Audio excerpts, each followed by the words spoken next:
गीता रमा नाम की एक स्त्री थी जो किसी गांव में रहती थी। 5 से 6 बरस उसकी शादी को हो गए थे, लेकिन अभी तक कोई संतान नहीं थी। एक बार श्री राधा अष्टमी का उत्सव आया। गांव की औरतें बरसाना जा रही थी। औरतों ने कहा, तुम भी बरसाना चलो, राधा रानी बड़ी दयालु है, तुम्हारी गोद जरूर भरेगी। वह कभी 7-8 दिन अपने घर से बाहर नहीं रही थी। उसके पति और सास ने भी उसे जाने की आज्ञा दे दी।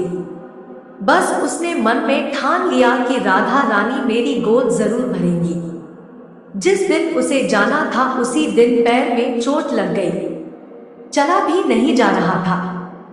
फिर भी वह स्त्रियों के संग यात्रा पर चल पड़ी। सारे रास्ते ट्रेन में राधा कृष्ण का जाप कीर्तन चलता रहा। इस प्रकार सभी स्त्रियों के साथ वह बरसाना पहुंच गई। सभी नहा धोकर राधा जी के मंदिर में जाने के लिए तैयार हुए। राधा जी के महल में जब जाते हैं तो ऊपर बहुत से सीढ़ियां चढ़नी पड़ती है। जैसे सीढ़ियां चढ़ने लगे वह स्त्रियों को बोली, तुम लोग आगे आगे चलो, मैं धीरे धीरे सीढ़ियों से आ रही हूँ। पैर में चोट लगने की वजह से चला भी नहीं जा रहा था। 2-4 सीढ़ियां चढ़ने के बाद उसका पैर मुड़ गया और वह नीचे गिरने लगी। तभी एक 7-8 साल की कन्या ने उसका हाथ पकड़ लिया। रमा बोली, बेटी आज अगर तुम ना होती तो मैं नीचे गिर गई होती। वह कन्या बोली, मैया ऐसे कैसे गिर जाने देती मैं तुम्हें। रमा ने पूछा, बेटी तुम्हारा क्या नाम है। वह बोली, लाडो नाम है मेरा, यही पास में रहती हूँ। वे दोनों सीढ़ियों पर बैठ गए। लाडो कहने लगी, मैया मेरे लिए क्या लाई हो, ना कोई जान पहचान और लाडो ऐसी बात कर रही है। रमा ने सोचा। फिर रमा ने कहा, लाडो मैं कल तुम्हारे लिए लेकर आऊंगी, तुम्हें क्या पसंद है। लाडो बोलती है, मुझे नथनी, गले का हार, कान के कुंडल, चूड़ियां, मेहंदी, घाघरा चोली, यह सब चीजें पसंद है, कुछ भी ले आना। इतना कहकर वह बालिका भाग गई। जैसे तैसे रमा भी मंदिर में दर्शन करके लौट आई। आकर सोचने लगी उस बालिका के बारे में और बाजार से उसने गले का हार और चूड़ियां उसके लिए लाई।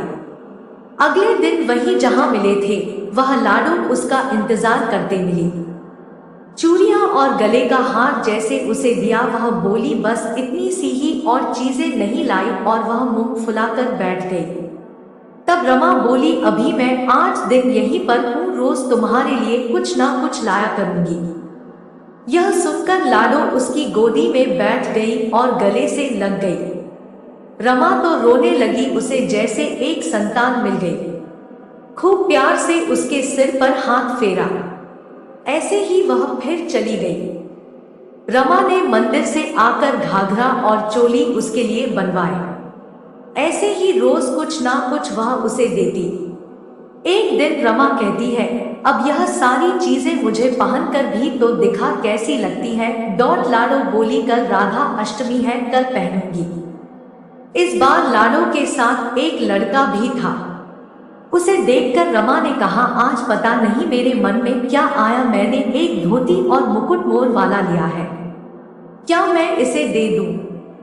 लाडो बोली, यह कनुआ है, मेरे साथ ही रहता है, हाँ तुम इसे दे दो। ऐसा कहकर वे दोनों सामान लेकर चले गए। अगले दिन राधाष्टमी थी। जब रामा सीढ़ियों पर आई वहां उसे आज कोई ना मिला। बहुत इंतजार के बाद जब वह मंदिर में पहुंची तो वहां बहुत भीड़ थी। कीर्तन और नृत्य हो रहा था। इसी तरह भीड़ को चीरती हुई वह आगे पहुंची और वहां देखकर राधा जी को देखा और ठाकुर जी को देखा। वही सामान सब जो वह लाई थी उन्होंने धारण किया हुआ था। वह पत्थर सी हो गई, आंखों से आंसू बहने लगे। बात समझते देर न लगी कि वह लाडो राधा जी और कनुआ कृष्ण जी हैं। स्वयं जगत के पालनहार उसके पास आते हैं। राधा जी उसकी गोदी में बैठती है और उसे मातृ सुख प्रदान करती है। वह तो जैसे बावरी हो गई। दिन रात लाडो लाडो कहती रहती, पुकारती रहती। वह स्त्रियों से बोली, तुम लोग घर जाओ, मैं नहीं जाऊंगी। उसकी सास और पति भी उसे लेने आए, पर वह साथ नहीं गई। अब तो प्रतिदिन वह सीढ़ियों पर बैठे बैठे आंसुओं से सीढ़ियां धोती, पलकों से बुहारती। ऐसा करते करते उसे 30 बरस हो गए। एक दिन एक बालिका उसका हाथ पकड़कर ऊपर अटालिका में ले गई। वहां जाकर बोलती है, लो आ गई तेरी लाडो।